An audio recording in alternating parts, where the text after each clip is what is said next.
E se a gente tivesse a coragem de não agradar? O que a gente estaria de fato escolhendo fazer da nossa vida se o medo do que as pessoas pensam ou falam sobre nós não existisse? Eu não sei o que te trouxe até aqui, o que te fez perder a sua autenticidade, mas o meu objetivo com esse vídeo é te ajudar a resgatá-la. Principalmente porque a gente tem hoje uma série de regras, né, de como você deve se comportar, o que você deve fazer, como você deve se expressar. Então realmente é um ato de rebeldia você ser você mesma. Mas eu acredito que não há outro caminho para plenitude, para felicidade nessa vida, a não ser você ser quem você veio ser nessa vida. Então talvez o que eu passei, as minhas experiências podem te ajudar de alguma forma a sair desse casulo e a se libertar dessas prisões que você mesma criou na sua mente, na tentativa de controlar o que as pessoas pensam sobre você. Seja bem-vinda a mais um vídeo do canal, meu nome é Daiana Peixoto e aqui a gente fala de desenvolvimento pessoal, desde o autoconhecimento até os resultados. E falando em autoconhecimento, esse é o primeiro passo para você resgatar a sua autenticidade. Você não tem como colocar no mundo aquilo que você é se você ainda não tem clareza disso. Você não precisa ter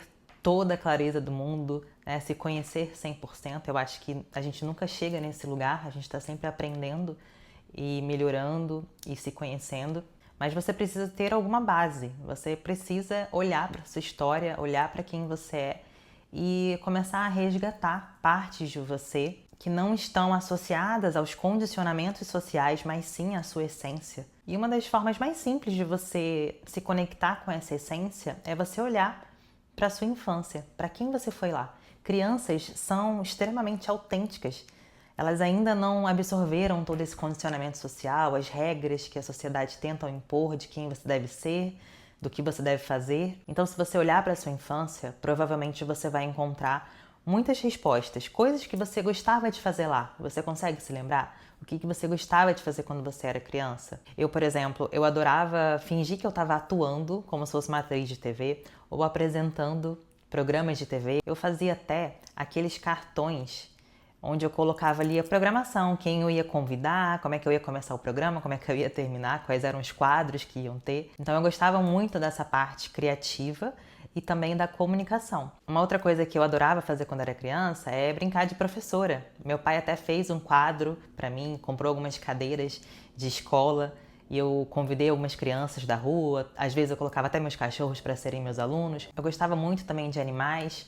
Enfim, você precisa olhar para a sua infância e encontrar todas essas coisas que você fazia com extremo prazer, coisas que ativavam a sua criatividade. É muito importante a gente identificar as coisas que a gente gosta, as coisas que a gente não gosta, porque nós viemos com uma identidade única. Essa vida aqui só tem essa. Mesmo que você acredite em reencarnação, você vai voltar, mas você vai voltar em outro contexto, em outra identidade, em outra forma. Então, essa vida é tão única, para você ter uma ideia. No universo já se passaram mais de 100 bilhões de seres humanos, tá? Nós fazemos parte desse grupo aí de 100 bilhões que habitaram esse planeta. Porém, se a gente for olhar para as combinações genéticas possíveis em relação a nós, seres humanos, o número é, assim, astronômico. Então, pensa que nessa imensidão de possibilidades de existir, você foi uma das escolhidas. Você recebeu esse presente, essa dádiva, de ser um desses 100 bilhões de seres humanos e habitar esse planeta. E você recebeu essa identidade, você recebeu essa essência, que claro, você pode desenvolver, você pode aprender a gostar de novas coisas. A vida é isso mesmo, tá aí pra gente experienciar. Mas você veio com aquele pontinho de luz dentro de você que tem alguns códigos ali que já te mostram detalhes sobre quem você é. Então a gente precisa encontrar isso para ter um ponto de partida, para aí sim começar a explorar quem a gente é, viver experiências e aí decidir se a gente muda, se a gente não muda, mas a gente precisa encontrar essa essência. Nesse processo de autoconhecimento é importante você olhar para a linha do tempo da sua vida. Talvez até mesmo na infância aconteceram coisas que te geraram feridas e essas feridas foram condicionando você a agir diferente. Talvez você aprendeu que não poderia falar muito, não poderia ser sensível, não poderia ser uma artista, não poderia gostar de tal coisa. Talvez na infância mesmo você já recebeu vários condicionamentos, várias limitações que foram te afastando de quem você é. Então é importante a gente olhar para toda a nossa história, desde a infância até hoje, quais foram os eventos marcantes que foram te afastando de quem você é. No final desse vídeo eu vou te dar 3 passos bem importantes para te ajudar nesse desenvolvimento da sua coragem e de resgate da sua autenticidade. E o primeiro passo é esse, é a identificação. Eu preciso identificar tanto quem eu sou, quais são esses códigos iniciais da minha personalidade, que eu já vim com eles, e quais foram os eventos que me condicionaram e me afastaram dessa essência. Você só pode mudar aquilo que você conhece. Então, o primeiro passo é identificar. Quando eu comecei a refletir sobre isso, eu percebi que essa minha questão com o medo do julgamento das pessoas começou lá em 2018.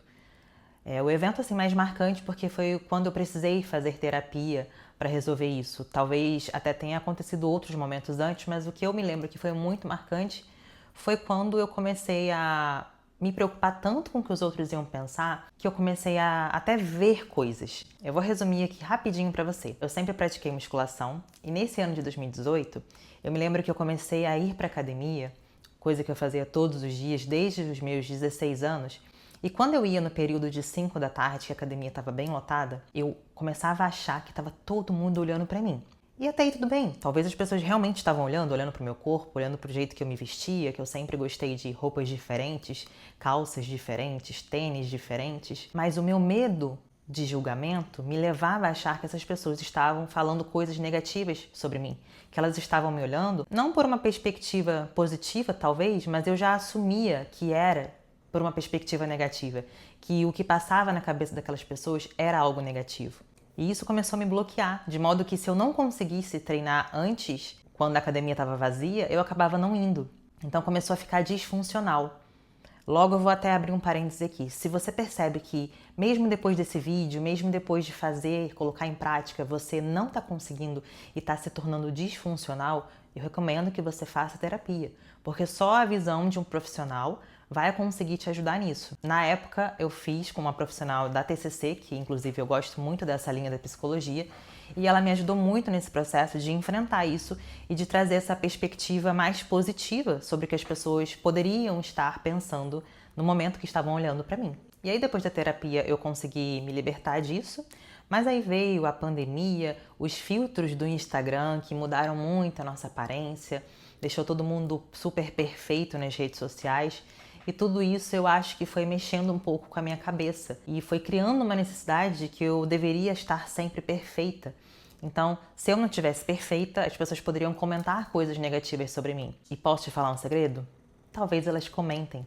Eu acho que a verdade mais dolorida que eu vou falar nesse vídeo é isso. A gente precisa aceitar que as pessoas vão ter pensamentos negativos sobre nós, principalmente quem não nos conhecem. E essa pessoa, ela tem direito de pensar o que ela quiser. Se até as pessoas que nos amam pensam coisas ruins sobre nós de vez em quando, vou te dar um exemplo. Imagina que você é casada e seu marido deixou a toalha em cima da cama.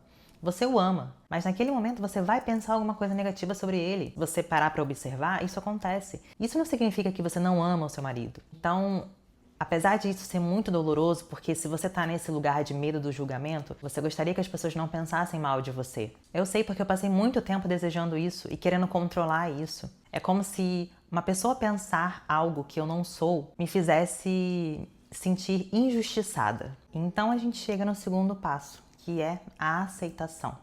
Quando você aceita que sim, você tem medo do julgamento das pessoas, você tem medo que as pessoas sejam injustas com você, você tem medo de ser vista de uma maneira negativa, mas você não pode controlar isso. Então, vem a aceitação do direito do outro pensar o que ele quiser. Da mesma forma que você pode pensar o que você quiser sobre qualquer pessoa e qualquer situação, você tem esse direito, na sua cabeça você é livre para pensar o que você quiser, a outra pessoa também tem esse direito. E quando a gente tem essa necessidade de agradar, a gente está querendo interferir nesse direito da outra pessoa. A gente quer ter esse direito de pensar e achar o que quiser sobre as outras pessoas, mas a gente quer tirar esse direito do outro.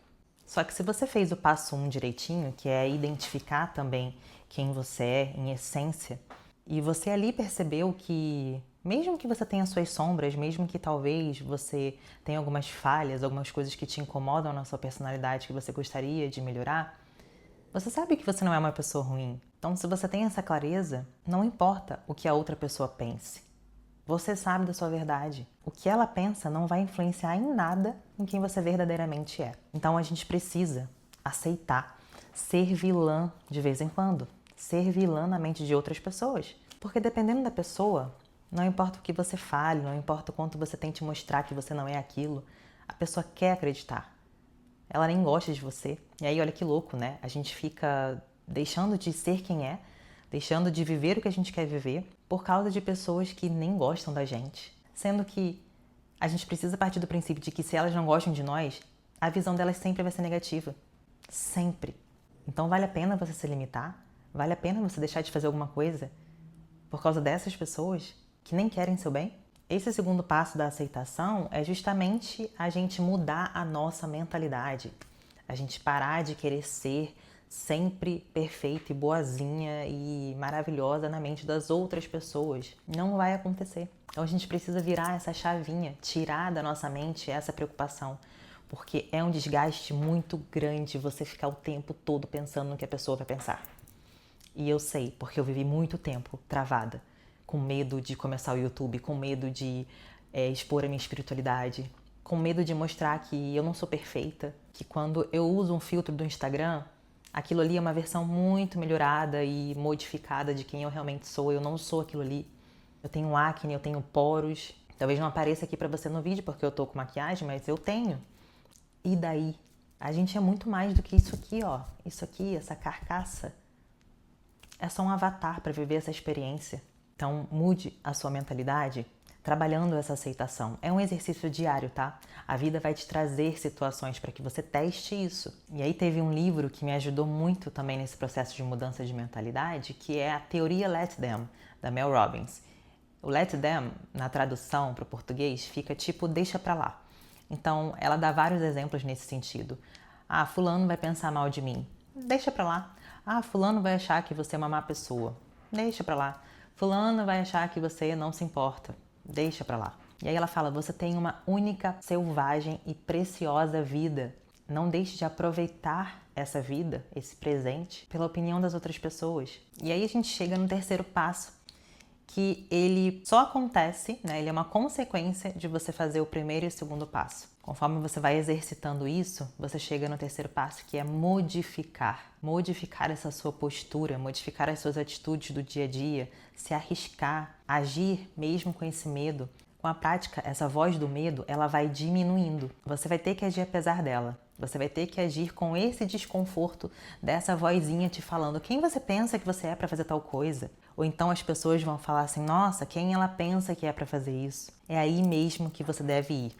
Esse é o caminho. Eu coloquei na minha cabeça que eu tenho que buscar todas essas situações que eu deixo de fazer por achar que as pessoas vão pensar isso, por achar que as pessoas vão desdenhar da minha atitude. As pessoas fazem isso porque elas não têm essa coragem. Num mundo onde está todo mundo copiando todo mundo, ser autêntico exige coragem, não é para qualquer pessoa. E aí você deixa ela pensar, deixa pra lá e troca esse pensamento pro, bom, eu tô pensando que eu sou maravilhosa e que eu tô vivendo da forma mais autêntica possível, aproveitando esse presente que é essa vida.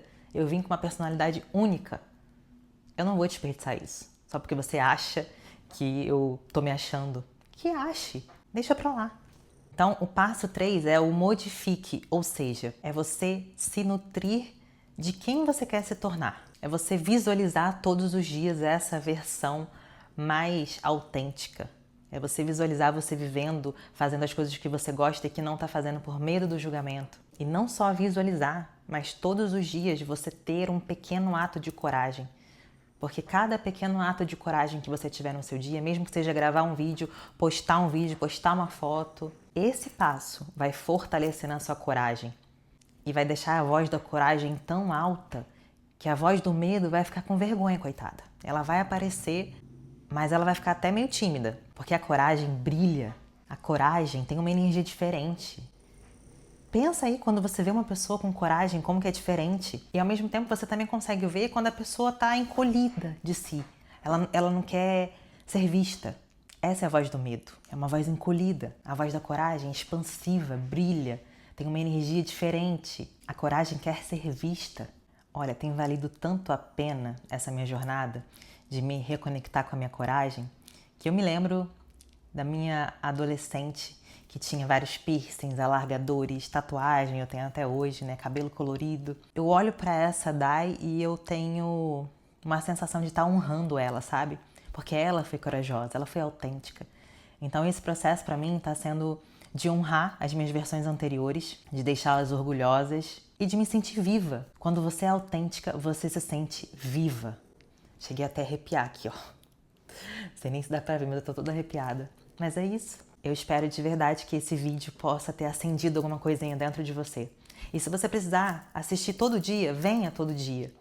Eu fiquei obcecada por esse processo. Quando aquilo estava me incomodando tanto, né? Não ser eu estava me incomodando tanto que eu comecei a ficar obcecada. Então todo vídeo sobre autenticidade eu salvava, eu ficava assistindo novamente. Eu comecei a consumir conteúdos do Ney Matogrosso, que é uma pessoa super autêntica até hoje. Consumi conteúdos da Rita Lee, que foi também um exemplo de autenticidade. Eu mergulhei de cabeça, eu fiquei obcecada. Eu coloquei na minha cabeça que eu deveria ficar obcecada em me tornar autêntica. E eu acho que só deu certo por conta disso. Eu já tinha tentado antes, de outras formas, até com terapia, me libertar de certas coisas. Claro que a terapia teve um papel muito importante, sim, mas eu acredito que o fato de ter determinado que eu iria ficar obcecada em ser autêntica me ajudou a ter esse salto. A realmente assumir isso e meter a cara e fazer acontecer. E eu desejo isso pra você, que todo ser humano merece viver da forma mais autêntica que ele puder. Merece ser quem é, mesmo que isso custe desagradar outras pessoas. E eu espero de verdade que você seja a próxima.